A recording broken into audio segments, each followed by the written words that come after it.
Bonjour ou bonsoir à tous, en fonction de l'horaire de votre rencontre. Nous nous retrouvons pour le lancement de la 3e semaine de notre retraite de Carême. L'évangile qui va nous accompagner pour ce 5e dimanche de Carême et durant cette semaine est l'évangile de la résurrection de Lazare en Jean chapitre 11, versets 1 à 45.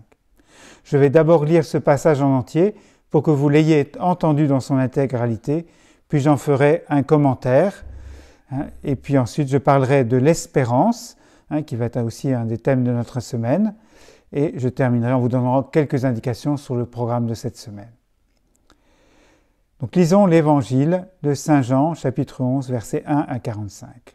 En ce temps-là, il y avait quelqu'un de malade, Lazare, de Béthanie, le village de Marie et de Marthe, sa sœur.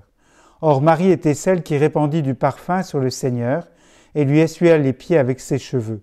C'était son frère Lazare qui était malade. Donc les deux sœurs envoyèrent dire à Jésus, « Seigneur, celui que tu aimes est malade. » En apprenant cela, Jésus dit, « Cette maladie ne conduit pas à la mort, elle est pour la gloire de Dieu, afin que par elle le Fils de Dieu soit glorifié. » Jésus aimait Marthe et sa sœur ainsi que Lazare. Quand il apprit que celui-ci était malade, il demeura 2 jours encore à l'endroit où il se trouvait. Puis après cela, il dit aux disciples, « Revenons en Judée. » Les disciples lui dirent, « Rabbi, tout récemment, les Juifs là-bas cherchaient à te lapider, et tu y retournes ?» Jésus répondit, « N'y a-t-il pas 12 heures dans une journée ? Celui qui marche pendant le jour ne trébuche pas, parce qu'il voit la lumière de ce monde. Mais celui qui marche pendant la nuit trébuche, parce que la lumière n'est pas en lui. » Après ces paroles, il ajouta, « Lazare, notre ami, s'est endormi, mais je vais aller le tirer de ce sommeil. » Les disciples lui dirent alors, « Seigneur, si c'est endormi, il sera sauvé. » Jésus avait parlé de la mort. Eux pensaient qu'il parlait du repos du sommeil. Alors il leur dit ouvertement, « Lazare est mort, et je me réjouis de n'avoir pas été là à cause de vous, pour que vous croyiez. Mais allons auprès de lui. » Thomas, appelé Didyme, c'est-à-dire jumeau, dit aux autres disciples, « Allons-y, nous aussi, pour mourir avec lui. » À son arrivée, Jésus trouva Lazare au tombeau depuis 4 jours déjà. Comme Béthanie était tout près de Jérusalem, à une distance de 15 stades, c'est-à-dire une demi-heure de marche environ, beaucoup de Juifs étaient venus réconforter Marthe et Marie au sujet de leur frère. Lorsque Marthe apprit l'arrivée de Jésus, elle partit à sa rencontre, tandis que Marie restait assise à la maison. Marthe dit à Jésus, « Seigneur, si tu avais été ici, mon frère ne serait pas mort. Mais maintenant encore, je le sais, tout ce que tu demanderas à Dieu, Dieu te l'accordera. » Jean lui dit, « Ton frère ressuscitera. » Marthe reprit, « Je sais qu'il ressuscitera à la résurrection, au dernier jour. » Jésus lui dit, « Moi, je suis la résurrection et la vie. Celui qui croit en moi, même s'il meurt, vivra. Quiconque vit et croit en moi ne mourra jamais. Crois-tu cela ?» Elle répondit, « Oui, Seigneur, je le crois, tu es le Christ, le Fils de Dieu, tu es celui qui vient dans le monde. » Ayant dit cela, elle partit appeler sa sœur Marie et lui dit tout bas, « Le Maître est là, il t'appelle. » Marie, dès qu'elle l'entendit, se leva rapidement et alla rejoindre Jésus. Il n'était pas encore entré dans le village, mais il se trouvait toujours à l'endroit où Marthe l'avait rencontré. Les Juifs qui étaient à la maison avec Marie et la réconfortaient, la voyant se lever et sortir si vite, la suivirent. Ils pensaient qu'elle allait au tombeau pour y pleurer. Marie arriva à l'endroit où se trouvait Jésus. Dès qu'elle le vit, elle se jeta à ses pieds et lui dit, « Seigneur, si tu avais été ici, mon frère ne serait pas mort. » Quand il vit qu'elle pleurait et que les Juifs venus avec elle pleuraient aussi, Jésus, en son esprit, fut saisi d'émotion. Il fut bouleversé et il demanda, « Où l'avez-vous déposé ?» Ils lui répondirent, « Seigneur, viens et vois. » Alors Jésus se mit à pleurer. Les Juifs disaient, « Voyez comme il l'aimait. » Mais certains d'entre eux dirent, « Lui qui a ouvert les yeux de l'aveugle ne pouvait-il pas empêcher Lazare de mourir ?» Jésus, repris par l'émotion, arriva au tombeau. C'était une grotte fermée par une pierre. Jésus dit, « Enlevez la pierre. » Marthe, la sœur du défunt, lui dit, « Seigneur, il sent déjà, c'est le 4e jour qu'il est là. » Alors Jésus dit à Marthe, « Ne te l'ai-je pas dit, si tu crois, tu verras la gloire de Dieu. » On enleva donc la pierre. Alors Jésus leva les yeux au ciel et dit, « Père, je te rends grâce parce que tu m'as exaucé. Je le savais bien, moi, que tu m'exauces toujours, mais je le dis à cause de la foule qui m'entoure, afin qu'ils croient que c'est toi qui m'as envoyé. » Après cela, il cria d'une voix forte, « Lazare, viens dehors !» Et le mort sortit, les pieds et les mains liés par des bandelettes, le visage enveloppé d'un suaire. Jésus leur dit, « Déliez-le et laissez-le aller. » Beaucoup de Juifs qui étaient venus auprès de Marie et avaient donc vu ce que Jésus avait fait, crurent en lui. Voyons maintenant un peu cet évangile dans le détail. Il n'est pas sans lien, nous allons le voir, avec ceux que nous avons vus précédemment, la Samaritaine et la guérison de l'aveugle-né. Nous pouvons diviser ce texte en 3 parties, l'annonce de la maladie de Lazare, la rencontre avec Jésus et la résurrection de Lazare. Donc voyons d'abord l'annonce de la maladie de Lazare. Le texte commence par présenter Lazare, Marie et Marthe, donc une famille particulière et qui est caractérisée par l'affection que Jésus leur porte. Parce qu'on voit que, il y a d'abord à 3 reprises, on parle de la maladie de Lazare, mais à 3 reprises aussi, on va mentionner l'amour de Jésus. Celui que tu aimes est malade, Jésus aimait Marthe et sa sœur ainsi que Lazare. Et donc, ce contexte est important. Donc, un contexte d'amour, qui rend un peu étonnant, cette attitude apparemment désinvolte de Jésus lorsqu'il apprend que Lazare est malade. En fait, Jésus y perçoit un appel, et c'est ce qui va manifester, et c'est ce que d'ailleurs les disciples vont avoir du mal à comprendre, puisque dans la suite, nous avons un dialogue qui s'instaure entre Jésus et les disciples, qui n'est pas exempt de malentendus. Donc un peu comme dans la Samaritaine, lorsque Jésus parle avec ses disciples de la faim. Voilà. Donc, tandis que Jésus parle du sommeil à propos de la mort de Lazare, les disciples comprennent qu'il dort, c'est-à-dire qu'il se repose, et en conséquence qu'il va guérir. Alors Jésus est amené à préciser que Lazare est bien mort, et que donc il y a une raison à cette attente, c'est pour qu'ils grandissent dans la foi. Évidemment, les disciples ne vont pas comprendre de quoi il s'agit. Et même, on voit que Thomas, qui est à côté de la plaque, puisqu'il dit aux autres, allons-y nous aussi pour mourir avec lui.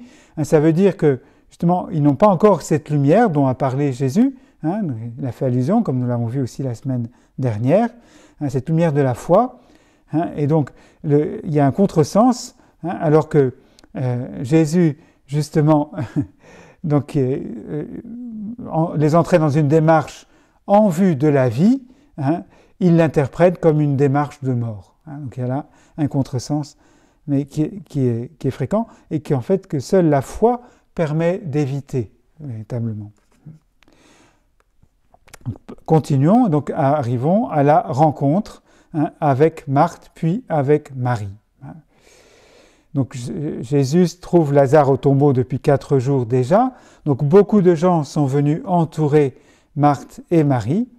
Et Marthe, dès qu'elle apprend l'arrivée de Jésus, elle le rejoint. Et elle exprime sa déception. Elle lui dit « Seigneur, si tu avais été ici, mon frère ne serait pas mort. » Mais, vous voyez, donc elle exprime quand même sa foi, sa confiance en Jésus.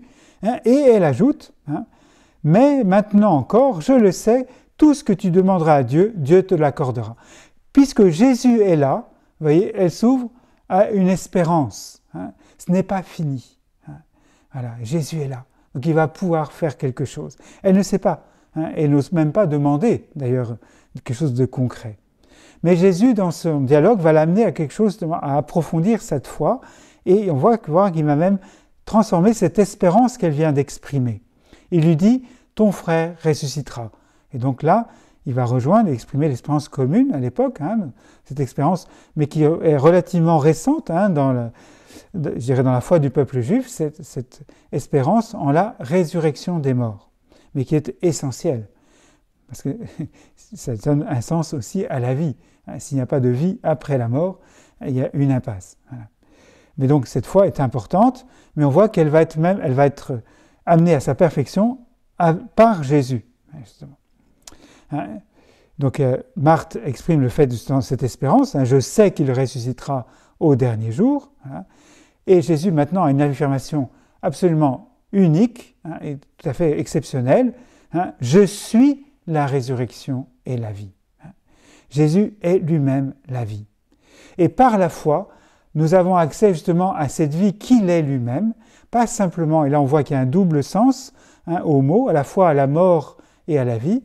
Il y a la mort corporelle et la vie du corps, et il y a la mort éternelle et la vie éternelle. Et ce que Jésus vient nous donner, c'est la vie éternelle. Et donc il y a une espèce de jeu de mots là-dessus, mais qui exprime véritablement ce qu'est Jésus lui-même, et il invite donc Marthe à la foi. Et donc elle a à ce moment-là une expression de sa foi qui a grandi, on le voit, dans ce cheminement, dans le dialogue avec Jésus. Oui Seigneur, je le crois, tu es le Christ, le Fils de Dieu, tu es celui qui vient dans le monde. Voilà, donc c'est une véritable confession de foi, elle reconnaît l'identité de Jésus, et cette fois il n'y a plus de référence à Lazare. C'est au niveau de la personne de Jésus que cela se situe. Donc elle part appeler sa sœur Marie, elle lui dit tout bas, le maître est là, il t'appelle. Donc Marie est avertie par Marthe, sans que Jésus l'ait demandé à Marthe en fait. C'est un peu étonnant. En fait, Marthe agit, vous voyez, on voit un peu la conséquence de ce dialogue qu'elle a eu avec Jésus, comme André avec son frère Simon, comme la Samaritaine avec ses concitoyens. Elle veut partager quelque chose de cette expérience qu'elle vient de faire dans la présence de Jésus et dans ce dialogue avec lui. Et donc dès que Marie, cette fois, donc entend cela, elle se lève et elle rejoint Jésus, et elle est accompagnée d'un certain nombre de personnes qui, voilà, comme le dit le texte, ils pensaient qu'elle allait au tombeau pour y pleurer, mais du coup, ils vont l'accompagner dans sa rencontre avec Jésus, alors que Marthe, elle, était toute seule.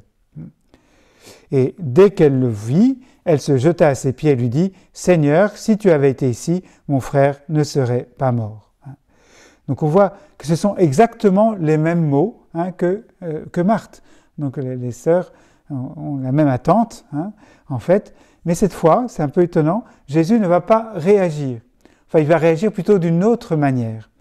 Jésus va être touché par son émotion, par sa souffrance, ses pleurs, ses larmes. Parce que concrètement, elle pleure. Quand il vit qu'elle pleurait et que les Juifs venus avec elle pleuraient aussi, Jésus fut saisi d'émotion. Il fut bouleversé. On voit que donc, Jésus est rejoint par cette souffrance et qu'il va lui-même pleurer. Et Jésus ne fait pas semblant. On voit qu'il est vraiment atteint lorsqu'il rencontre la souffrance humaine, elle l'atteint au plus profond de lui-même. Et donc, on voit cette humanité de Jésus qui se fait donc bouleverser par la souffrance. Et il se met lui-même à pleurer. La réaction donc de ceux qui l'entourent, voyez comme il l'aimait. Mais d'autres réagissent de manière différente, un peu avec cette distance par rapport à Jésus. Lui qui a ouvert les yeux de l'aveugle, ne pouvait-il pas empêcher Lazare de mourir? À cette question, nous serons tentés de répondre, bah oui, évidemment, Jésus aurait pu empêcher Lazare de mourir, il le pouvait. Pourquoi ne l'a-t-il pas fait?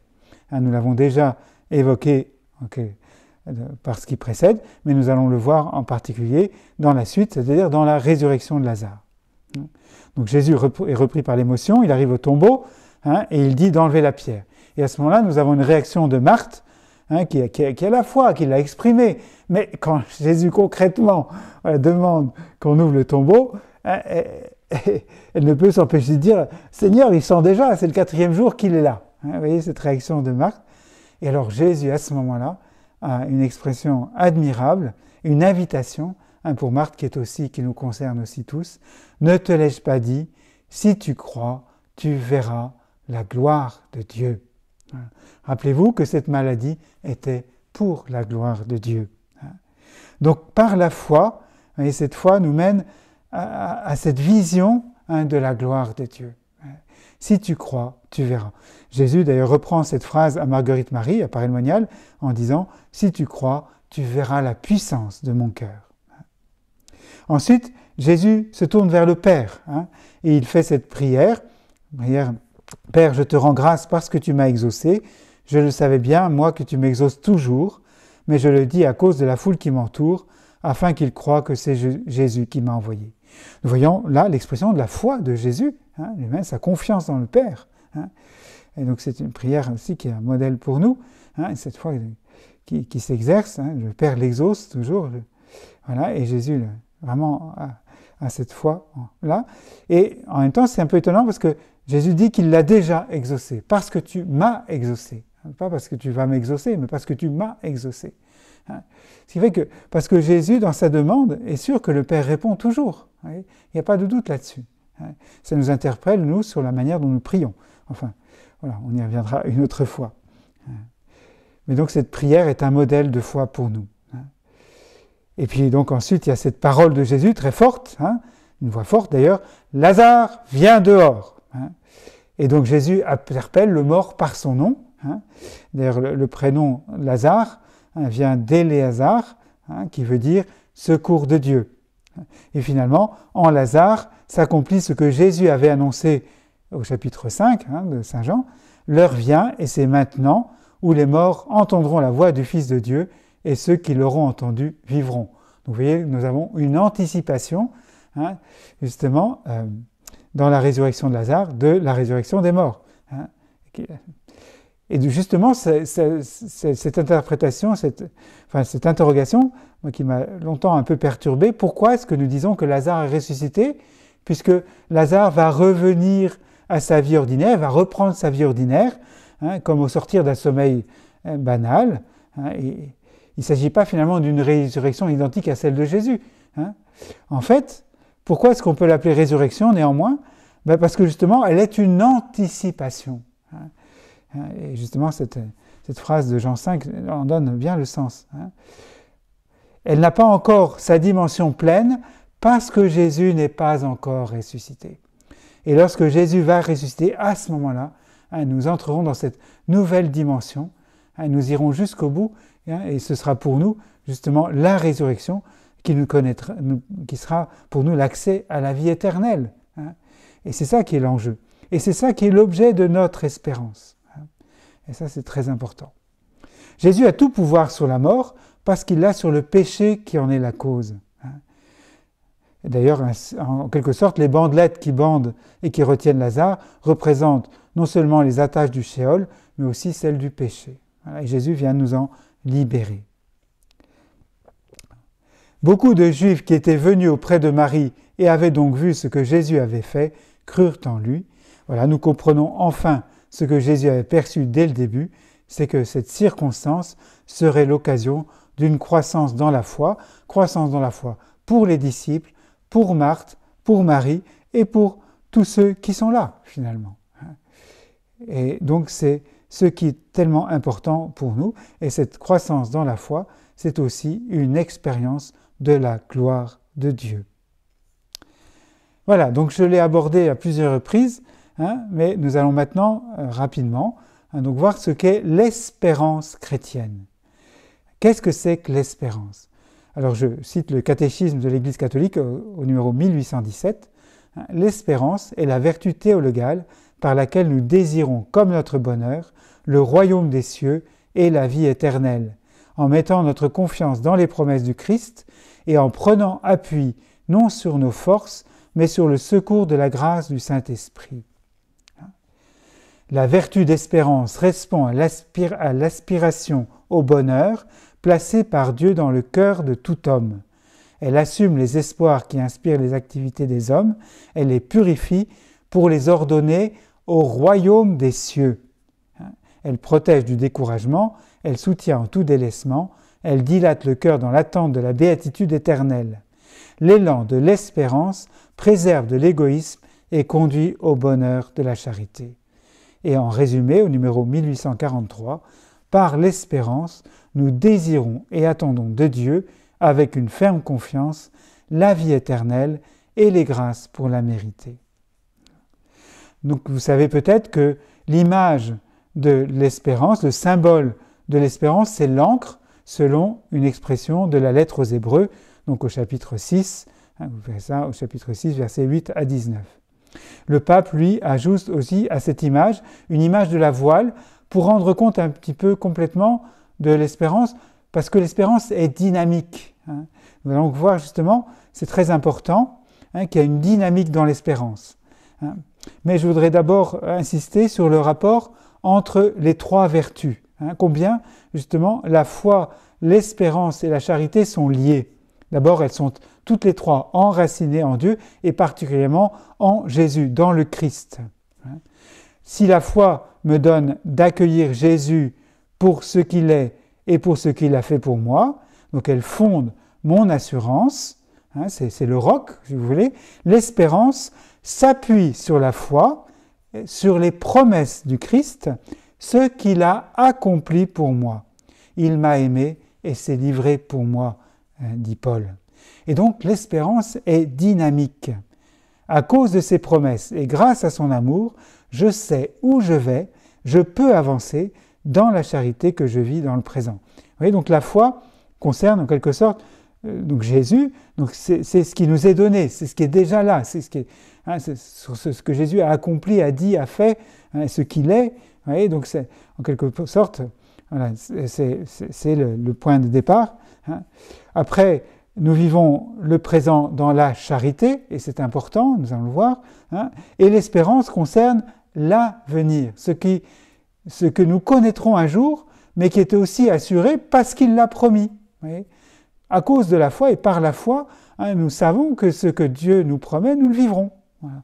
Et ça, c'est l'espérance. Donc elle ouvre à une certitude. Vous voyez. Son objet, c'est la plénitude de la vie éternelle. Et elle ouvre à une confiance. Et la confiance, c'est la réponse au don de Dieu et qui se vit dans les trois vertus, en fait.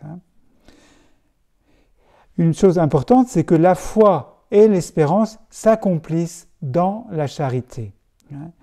C'est pourquoi saint Paul peut dire, vous connaissez dans 1 Corinthiens 13, la plus grande des trois, c'est la charité. Je crois en l'amour de Dieu, j'espère en l'amour de Dieu, j'aime de l'amour de Dieu. Mais voilà, mais ce qui restera, parce que la foi, nous n'aurons plus besoin, puisque nous le connaîtrons. Ce qu'on voit, on n'a plus besoin de l'espérer, puisqu'il est là. Mais ce qui va demeurer, ce qui est l'essentiel, ce qui est déjà du présent d'aujourd'hui d'ailleurs, c'est la charité. C'est pourquoi elle est la plus importante.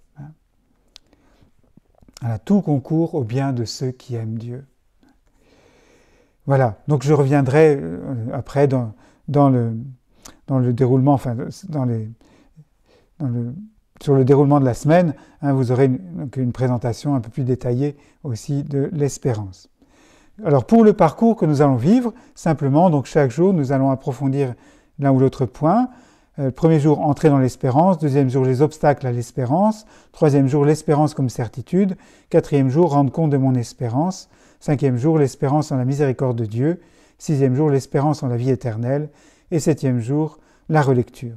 Pour chaque jour, je vous propose de lire un passage de l'évangile de la résurrection de Lazare, de reprendre l'acte d'espérance pour nous faire grandir dans l'espérance à travers cet acte d'espérance, prier un psaume d'espérance, méditer un texte ou de l'écriture ou une prière que je vous proposerai pour chaque jour. Voilà. Pour terminer, je trouve admirable la manière dont Charles Péguy donc, a parlé de l'espérance. Vous connaissez peut-être le porche du mystère de la deuxième vertu. Et donc je vais vous citer simplement brièvement pour terminer quelques tout petits passages de ce texte vraiment admirable. Ce qui m'étonne, dit Dieu, c'est l'espérance. Et je n'en reviens pas. Cette petite espérance qui n'a l'air de rien du tout, cette petite fille espérance immortelle. Je vais pas citer parce que ce texte est un peu long. Voilà. On oublie trop, mon enfant, que l'espérance est une vertu, qu'elle est une vertu théologale, et que des trois vertus théologales, elle est peut-être la plus agréable à Dieu, qu'elle est assurément la plus difficile, qu'elle est peut-être la seule difficile, et que sans doute elle est la plus agréable à Dieu. La foi va de soi, la foi marche toute seule. Pour croire, il n'y a qu'à se laisser aller, il n'y a qu'à regarder. Pour ne pas croire, mon enfant, il faudrait se boucher les yeux et les oreilles pour ne pas voir, pour ne pas croire. La charité va aussi de soi, elle marche toute seule. Elle est toute naturelle, toute jaillissante, toute simple, toute bonne avenante. C'est le premier mouvement du cœur, c'est le premier mouvement qui est le bon. La charité est une mère et une sœur. Pour ne pas aimer son prochain, il faudrait se boucher les yeux et les oreilles, à tant de cris de détresse. Mais l'espérance ne va pas de soi, l'espérance ne va pas toute seule. Pour espérer, mon enfant, il faut être bien heureux, il faut avoir reçu une grande grâce. C'est la foi qui est facile, et de ne pas croire ce qui serait impossible. C'est la charité qui est facile, et de ne pas aimer qui serait impossible. Mais c'est d'espérer qui est difficile. La petite espérance avance entre ces deux grandes sœurs, et on ne prend pas seulement garde à elle. Sur le chemin du salut, sur le chemin charnel, sur le chemin raboteux du salut, sur la route interminable, sur la route entre ces deux sœurs, la petite espérance s'avance, entre ces grandes sœurs. Le peuple chrétien ne voit que les deux grandes sœurs, n'a de regard que pour les deux grandes sœurs, celle qui est à droite et celle qui est à gauche.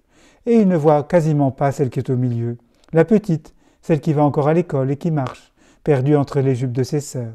Et il croit volontiers que ce sont les deux grandes qui l'entraînent, la petite par la main, au milieu, entre les deux, pour lui faire ce chemin rabouteux du salut. Les aveugles qui ne voient pas au contraire que c'est elle, au milieu, qui entraîne ces deux grandes sœurs, et que sans elle, elle ne serait rien, que deux femmes déjà âgées, deux femmes d'un certain âge, frappées par la vie, c'est elle, cette petite, qui entraîne tout. Car la foi ne voit que ce qui est, elle voit ce qui sera. La charité n'aime que ce qui est et elle aime ce qui sera. L'espérance aime ce qui sera, dans le temps et dans l'éternité,